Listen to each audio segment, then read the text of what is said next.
Welcome back to Inside City Hall. Next Tuesday kicks off Black History Month, and to honor that date, we wanted to bring together a special panel of some rising African American leaders in our city who are not regular guests on this program, but that can change. We welcome Reverend Conrad Tiller from Brooklyn's Nazarene Congregational Church. Arva Rice is here. She is the president and CEO of the New York Urban League. And Karen Boykin Towns is the president of the NAACP's Brooklyn branch. Welcome to all of you. Good evening. Let me start with you, Karen. You are part of the oldest civil rights organization in the country, and the national leader, Benjamin Todd Jellis, has talked about a cohort, and you're roughly his age, sort of 30, 40 something. And he's talked about a cohort of new leaders who have, as you do, a corporate background, who have a different approach to things. Do you see yourself as fitting into something larger? Is this a national kind of a trend? Absolutely. I think for the first time in our organization, our leaders, President Jellis, as you mentioned, and our chairman of the board, Rosalind Brock, are those who lead the organization who never marched with Dr. Martin Luther King.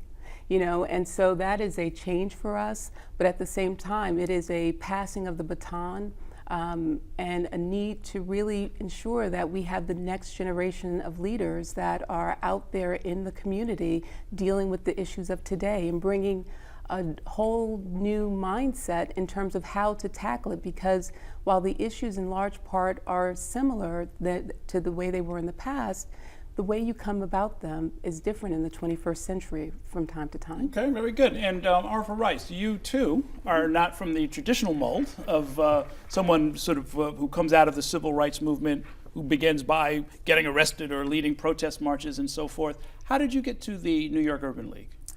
Well, thank you, Errol, so much for having me on the show this evening. As you mentioned, I am the second female CEO of the New York Urban League. In our 90-year history, I'm just the second female and one of the youngest, even though Dennis Walcott will not admit to me how old he was when he started there. But so I do come from a different model, and as was just said, didn't have the opportunity to march with King because I'm not old enough to have done so. But definitely raised in this tradition, realized that I would not be able to be in the place that I stand without the work of the civil rights leaders. And I just feel very honored to be able to hold the torch and to be the next generation and to look at other issues such as the civil rights movement, as Jesse Jackson talks about, and how economics and education are the next forefront. Very good. Now, Reverend Tiller, many of our viewers know you, and you were on our show in the past, under the name Conrad Muhammad. And a lot of things changed since you were the head of Temple No. 7 in Harlem. You were a representative of the Nation of Islam and, in effect, a part of Louis Farrakhan's organization. Tell us briefly how you went from there to being now a Christian minister in Brooklyn. Well, actually, there's no brief way of telling you, but my publishers at Simon & Schuster Atria Books will be pleased for me to say that this wonderful transformation in my entire experience. We've just completed a book that will be published soon entitled In My Father's House, and it's about my growing up in the church, in the civil rights movement as a son of a Baptist preacher, joining the nation, leaving the nation, and then returning to the church and finding once again my place in the church. And what runs as a thread through all of your work that you all are doing is that this concept of civil rights, which many people think of as something that you read about in the history books, something that involves marching and suffering and sacrifice around blatant wrongs, racial discrimination, racial segregation, has been replaced with something else. What is that something else? What is civil rights today for you? I think civil rights for me today is really about making sure that there is equity.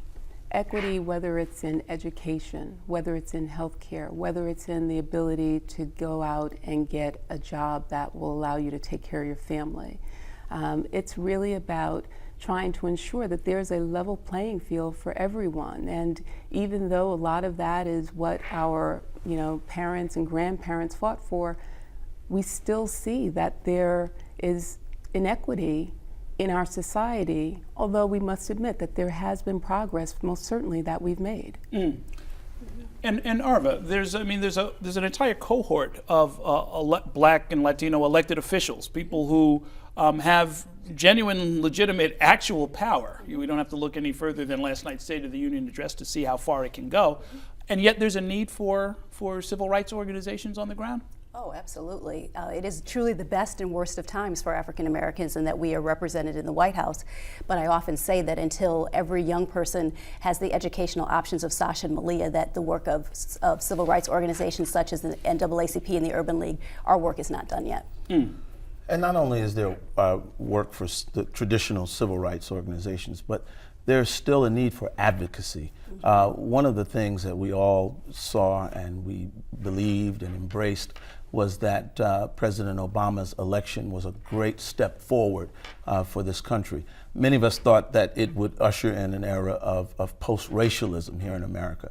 And one of the ironies is that it has indeed brought some things that we haven't seen in a long time to fore. Now, the beauty is that the racism that we see is confined to the far right wing and in terms of the extreme that we see. But I do believe that if we go too far and dismantle the mechanisms that got us here, we'd be making a serious mistake. In other words, I want to make a case for marching. I want to make a case for organizing in churches and community-based organizations. I want to make a case for advocacy, and we must continue to do that in the suites, but we also have to be in the streets. Well, tell me about some of what goes on in Brooklyn. I mean, you're in Bedford-Stuyvesant, and yours is one of about nationwide 55,000 or so black congregations. That's right. And what that means, as I've seen and we all know, is that on an almost daily basis, somebody's calling you or knocking on your door right. with some kind of a story. What kind of things are going on? I mean, it means organizing as we did in the fall, organizing churches, elected officials, lobbying the police commissioner of the New York City Police Department to move a precinct commander that was engaged, and his precinct was engaged in police misconduct. It means being on the advisory board at Boys and Girls High School and Bedford Academy, raising $23,000 right now so that the city champs can get their rings because they won the title but they have no rings. It means burying Kyle Coppin, the young man that was killed in Brooklyn when no other churches would open up to the Freedom Party. It means opening up your doors to them as well. So there's a lot. Dr. King's legacy is still alive. As you know, he was an urban minister. Dr. King did not pastor in the suburbs, but his two churches were in urban areas, and he was engaged in this tradition that's still very much alive and very much needed. Let me ask you this, Karen.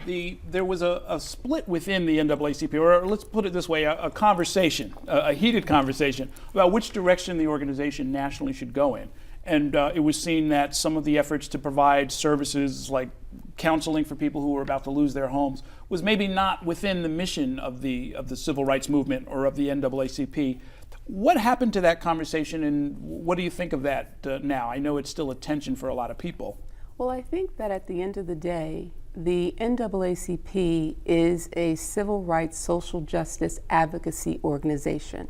That is our mission, that is our core.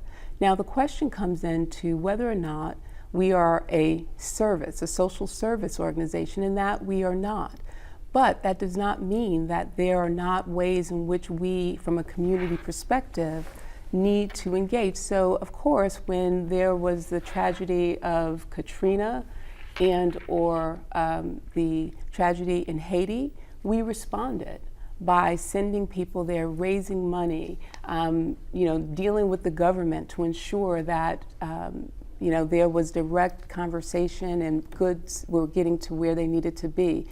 But I think that at the end of the day, it's really about being responsive, and if we cannot change the system, that you can provide services, but at the core, sometimes it's systematic. The work that needs to be done. And I think that is what our mission is, that's what our core is, and that is where we remain. We are the only real advocacy organization that is about that all day, all night. And we are proud of that, and we will continue to do that. And I should mention that being president of the Brooklyn branch is not your full-time job, that your day job is as your title Chief Diversity Officer, is that correct? No, since I'm the Vice President of Public Affairs for our sites around the globe. And I'm also for Pfizer. For Pfizer, and I'm also a member of the National Board of Directors. Fantastic, good for you. Well, let me ask you a final question, Arva Rice. You, like others here at the table, have been tutored on some level, mentored by folks who were, at a minimum, the foot soldiers in the original civil rights movement. Some were leaders. What have you been able to learn from them that you can apply now? That's a great question. I have the wonderful privilege of being here in New York to be able to sit down and have breakfast with Vernon Jordan, to have lunch with Hugh Price, and to talk to some of the leaders, including Mark Morial of the National Urban League movement. And I think that one of the things that has always impressed me about them is the sacrifices that they made. I mean, the fact is that Vernon still walks around with a bullet that he endured while he was CEO of the National Urban League, and so I do not take this position lightly. And the opportunity to be an advocate, but also to be a social service provider. That's the complementary roles of the New York and the National Urban League, and the NAACP. As the NAACP advocates for the issues, and then the Urban League comes in and provides the services once those issues are raised. And so I think that one of the things that I've really learned from this grouping of people is to be appreciative of the work that they've provided, the sacrifices that they've made, and that also that we know that our work is not done yet. And so we must continue to be activated in the struggle. Very good. That's going to be the last word. And folks, if you haven't seen them before, you saw them here first. Arva Rice, Karen Boykin-Towns, Reverend Conrad Tillard. Future leaders, you'll be seeing a lot more of them. It's time now for a break. Still to come, the battle over bike lanes continues to brew, and Curtis Lewa and Herson Barrero will give us their take on that and much more in our political rundown. Stay with us.